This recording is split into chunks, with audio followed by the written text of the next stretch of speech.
Yeah, hey Joe, you didn't ask a lot of Josh yesterday. The running game really got going early. Was that the game plan going in? Was that just kind of how things developed? What's your perspective on that? Yeah, I think yeah, I mean you're looking at you go into every game sometimes with an idea how you think the game is going to go or what it's going to take to win, and I believe that we have an offense that we're able to win in different ways, and sometimes getting the feel of how the game's going might dictate potentially changes or sticking to something or and we have that ability to make the adjustments and I felt yesterday the way that the game was going that I felt, controlling the football and being able to run the ball was giving us, opportunity. And that was nothing against Josh or anything like that. We obviously had some opportunities in the past game, and we got behind the chains a little bit in the second half that made life a lot harder, for us. But specifically in the first half, I felt like controlling the line of scrimmage was in our favor yesterday.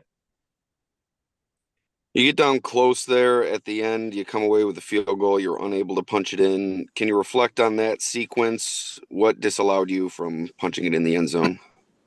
Yeah, so obviously get a good run on the you get a good run on second down, get down to the 2 yard line, and then you're sitting there saying, okay, you're hoping you got two downs, and you're expecting to have two downs right there to you're expecting you're going to gain yards one way or the other, and hindsight's always you can always go back and say, hey, what are better play calls that we can get to, and the one that we ran there was similar to the touchdown earlier in the game, and and us just and the guy that we thought would be covering Mac, just in that situation didn't cover him, and was an unblocked player, and so there's always hindsight. I love to be able to at least get a yard with the mindset of, hey, then we can get the ball inside the one and go finish the game on our terms. And so yeah, that was definitely one after the game that sometimes you can't always judge the quality of a decision by the result, but you want to get to that situation so we're not sitting there, just watching, them on the field. And so, yeah, I wish I can get that one back for sure. Walking around the field before the game yesterday, shorts and a t-shirt, that's something you'll do again, or that just a one-time thing you think?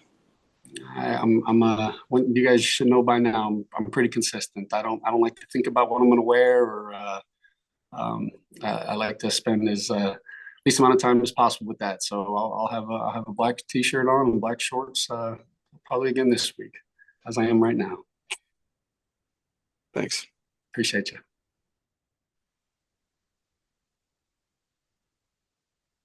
Dad, we can't hear you. Joe, you got me now? Good, brother. Sorry about that. The black t-shirt and shorts, that looks very cool. I'm surprised you're able to pull that off all these weeks in a row. What is the thinking behind that? I have no clue. I don't really think about the weather. I'm also, you got to understand, I'm also in the box the whole game. So if I'm outside, I'm only outside for a few minutes. So it's never an issue for me. It's different when I'm on the side, when you're on the sidelines or you're sitting outside the whole day. So for me, it feels a little good for whatever those 15 minutes are. You talked about wanting to reconnect or maybe connect more with players in this offensive coordinator stint for you. When you last 2 weeks, you guys have put season high rush totals on two really good run defenses. When you can pound it the way you can, how fun, how satisfying is it to walk in that offensive line room, to walk in that offensive room, knowing that you as an offense are dictating physically over and over and over, especially at this part of the season?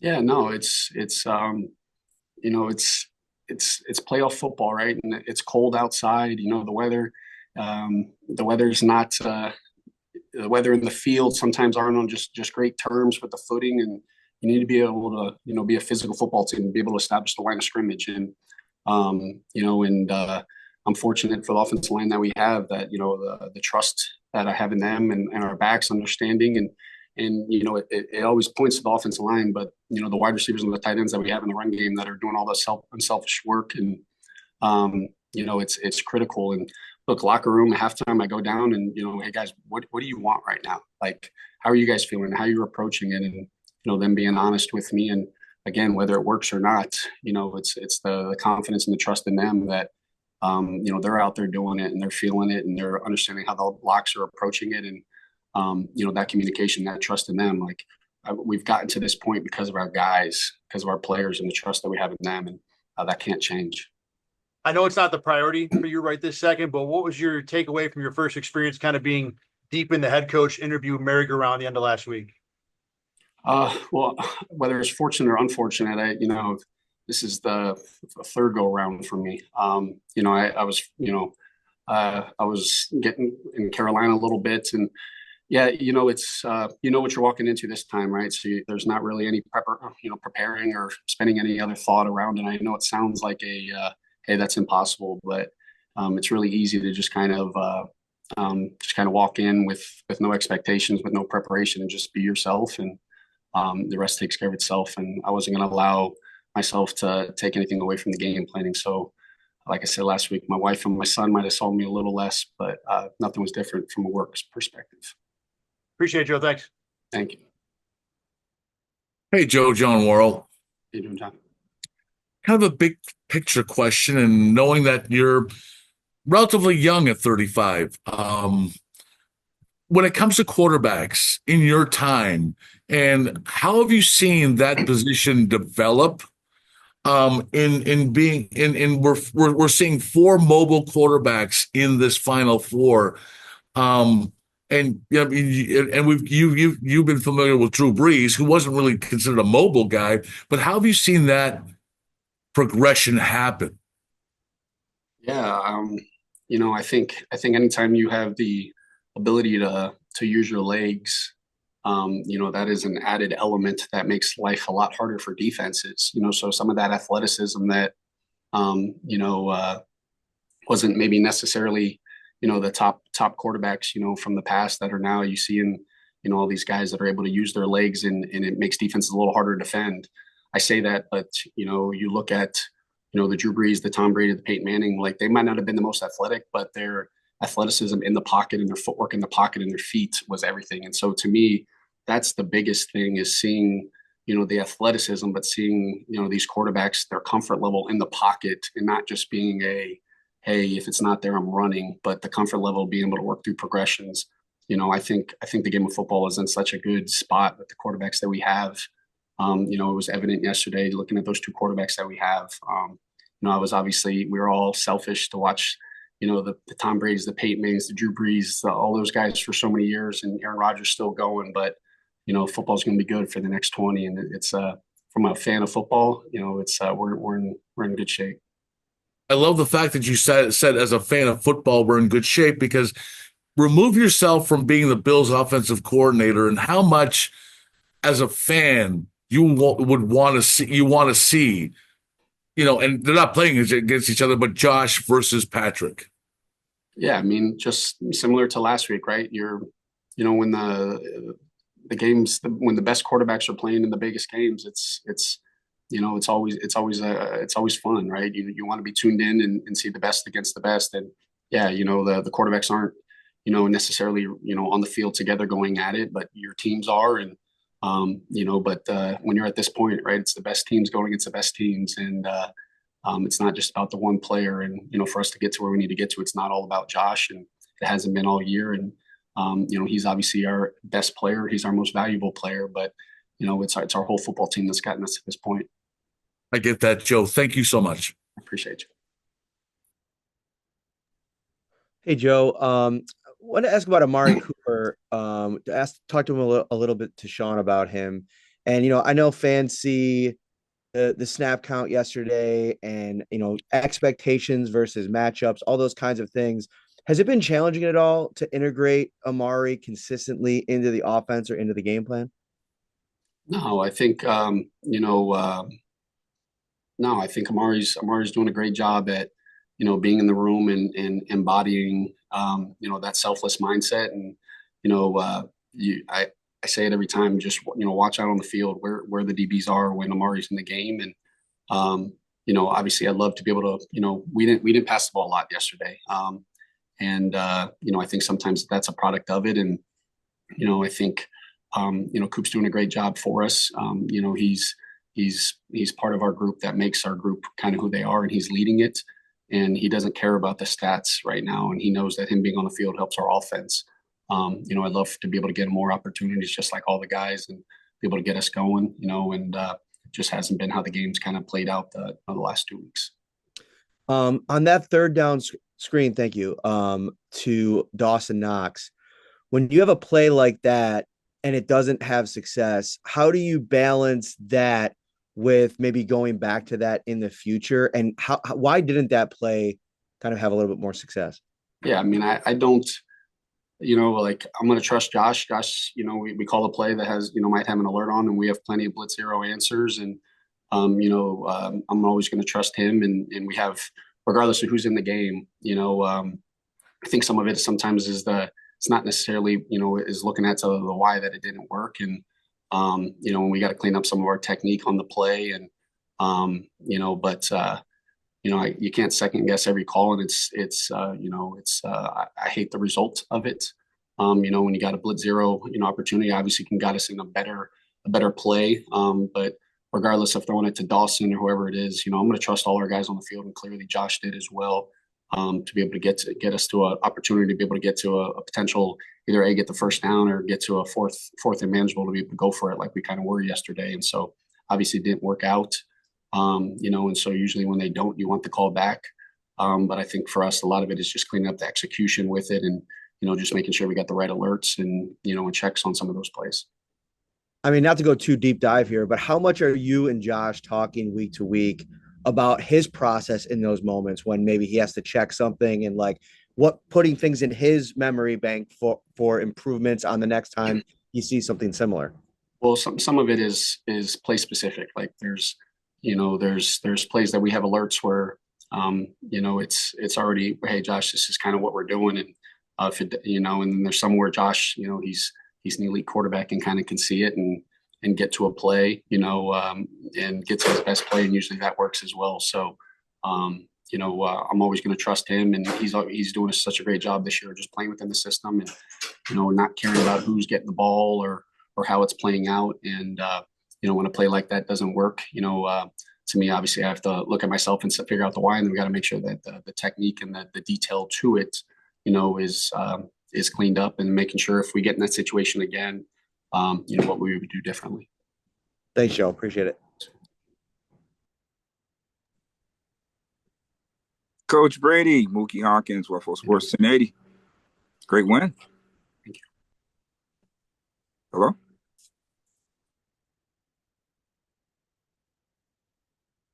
Muted, Mookie.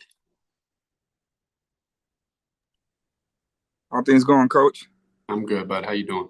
I'm good, man. I see you got a new hat. Everybody eats. Where can I get one? It's a great question.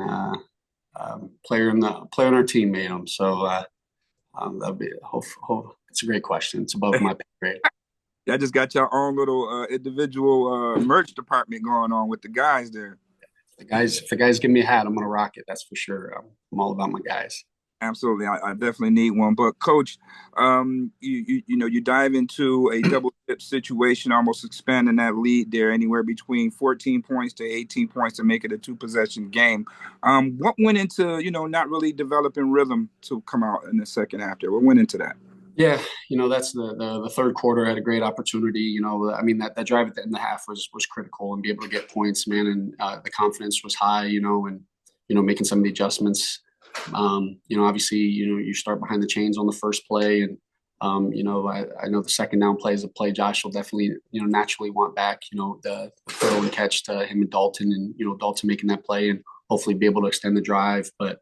You can't go 3 and out in those situations. So I got to do a better job of putting us in a position. And then we get the ball back on the second drive, and we get a first down. We had some opportunities in space, and going back to the last question, the third down to the screen. So that's a big thing. We allowed them to get back into the game, and our defense was playing such good football, and we had an opportunity right there to make them one-dimensional by putting points on the board at the third quarter. Now I'm proud of the way our guys didn't blink and having opportunities. I know we would like touchdowns in some of those drives, but being able to take time off the clock and get points in the fourth quarter was critical. And then finishing on our terms, but man, it didn't have to get to that. And so I'm proud of our guys, but as always, there's stuff for us to clean up. Right. And it's crazy because during the course of the regular season, you don't see so many momentum shifts as you would see in playoff atmosphere. And, with that being said, Coach, like how much does that gives you the note to play with a little bit more caution, in the playoff set, especially when maintaining the lead? How does it give you that caution when calling plays? No, I don't. To me, when you come in at halftime, it's a 0-0 ball game, and you're not thinking any differently. And we know at this point every offense can put up points. As evident last week, with us and against Denver, that you're going to have to bring it for 4 quarters. And so if you ever take your foot off the brake, there's an opportunity for the team to get back in it. And I don't think we didn't do that. Wasn't it? We didn't convert first downs, and it's hard to be able to become efficient and stay in a rhythm when you're not converting first downs. And that's a big thing coming out of halftime, which we've done a good job this year. So I'm not going to overact, not going to look in the small mirror, but to get to where ultimately I want to get to, we have to be able to play 4 quarters this week, on the road, and so it's a great opportunity for us. Speaking of those 4 quarters, man, you got 4 quarters to live. It's an A+ game situation, Coach. Are you prepared to open up this book if need be? Yeah, it's this is why we play the game. It's why we coach, and it's a great opportunity. It's going to be an incredible environment. Going on the road, it's not going to be easy, but nothing's been easy this year, and so I know our guys will be excited for it. And there's only 4 teams playing right now, and I'm grateful for it, but I'm more grateful who I get to do it with. And so it's going to be a great week for us. Absolutely, Coach. Have a great week. Good luck. Thank you. Hey, Joe, how are you? Good. How you doing, bud? Good. In the past, before you started calling plays, there was kind of the idea that you guys had a lot of different things you could do in the run, but it seems like this year you've kind of found a sweet spot of what you really like to do. How much have you kind of gone through that over the last year, and just this is what we do well, and this is kind of where we want to live in the running game? Yeah, I think you're trying to do that both run game and pass game, and find out what not necessarily what I either believe in or the coaches believe in, but what our guys can execute. And with different skill sets, and your offense is going to have to continue to evolve as the season goes, both run game and pass game, and season to season. And then once you develop that run game, making sure that you have the auxiliary runs, or the other runs that might look like something that you're really good at. So teams can't just you can't become predictable. And so that's something that we have to continue to grow with, and expand on, run the football, and make it as 2-dimensional as possible. How much has that kind of evolved over the course of the season, where now we're kind of at a point where there's clearly certain things that you like to do, and you can do them out of a bunch of different formations? Yeah, I mean, I think you're kind of at the point of the year where all the teams kind of know each other, and it's and so you're having to making sure that you're not doing too much to put too much on your guys' plate, and you want to make sure you can allow them to play, but you also got to make sure that you're giving them a chance to. And so there's that fine line of making sure you try to make it look a little different, to the defense, but it's the same for us. And that's I'm fortunate that we have an incredible coaching staff, both in the run game and the pass game, to help me kind of put together a game plan where we can kind of do the same things, but they can kind of look a little differently. Kansas City's kind of been the one team you've not always had a tremendous amount of success running the ball against.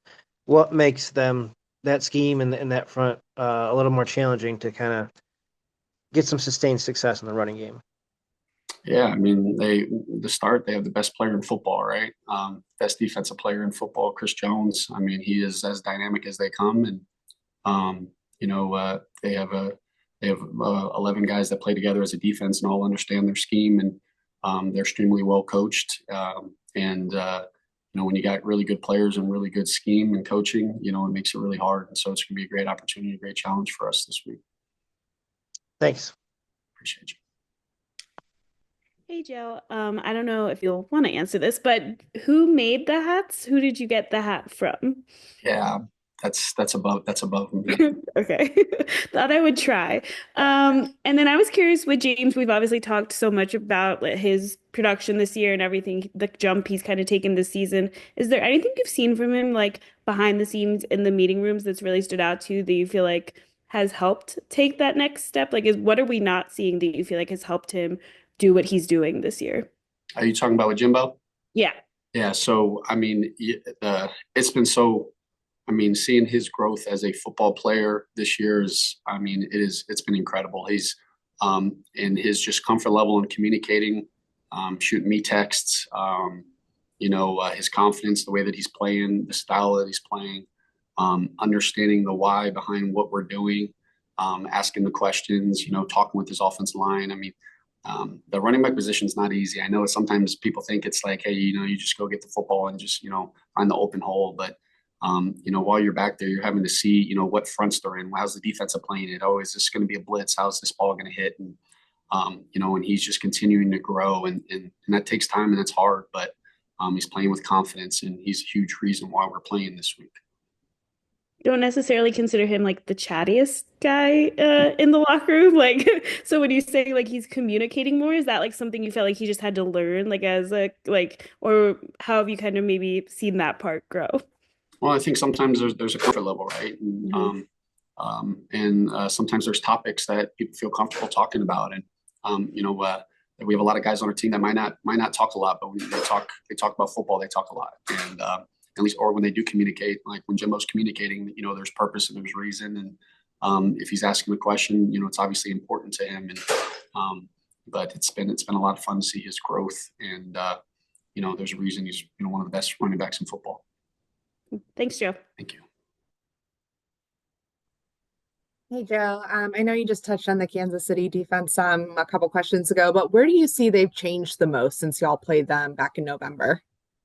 I'd be lying. I think it's kind of early to tell, right? We're in the early stages of the week, kind of going with it. But one thing I know is they're very consistent. They haven't had any drop off, right? And just looking statistically at kind of how they're playing, you don't only lose one game all year by kind of riding the wave. And like I said, they're extremely well coached. That's evident on paper.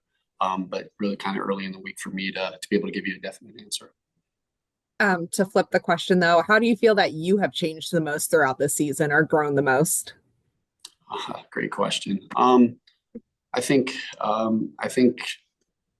I kind of grow with our offense, and just understanding that everybody always talks about identity and philosophy and all that, and I think there's just so much power into continuing to find whatever that style is that it's going to take to win the football game. And so I try to do. I'm not perfect. I know I struggle. I make mistakes, but I really try to be intentional about each week, trying to figure that out and trying to figure out, as the game's going, kind of what the guys need and what Josh needs and how the game has to play. And it might not always be pretty, but all I care about is just trying to find one more point than them. And so a lot of my growth is just just the communication and the understanding of our guys and kind of the direction that they want to go and we need to go. And, I'm just grateful to be with them. When you talk about making mistakes and then trying to move past those, I know when we talked to you back in like training camp, you were kind of like, this is the time for guys to make mistakes because they learn so much about them. What about now? How do you treat guys if they're, if someone slips up during practice now, how do you approach it versus like in August? Yeah, I think you try to be consistent, right? There's different levels of mistakes, right? Are we making the same mistakes twice? Are we going out and practice and we're experimenting with something and hey, it's a different look and we mess it up, like that's okay. I still don't want guys to be scared to make mistakes. Like I tell them all the time, like I'm not going to be perfect in the game. I can't be. I'm going to make a mistake. Like go out there and play free, knowing that you make a mistake. Hey, but what's that memory? Are you able to move on to Josh Allen doesn't play a perfect game every game. But he does an incredible job of, hey, he might not have had a perfect play, but hey, he can reset and be able to lead the guys the next day, the next play. And so, our guys, we're not going to be perfect this week. I can't expect them to be perfect. But how can we approach it? And what's our mindset to be able to flip the switch and, okay, now I'm going to be present for this next play. And so nothing's changed, since training camp. The only thing that can be different is if it's something that's consistently happening. But hopefully we're not putting those players in those positions if it's consistently happening. Awesome. Thank you, Joe.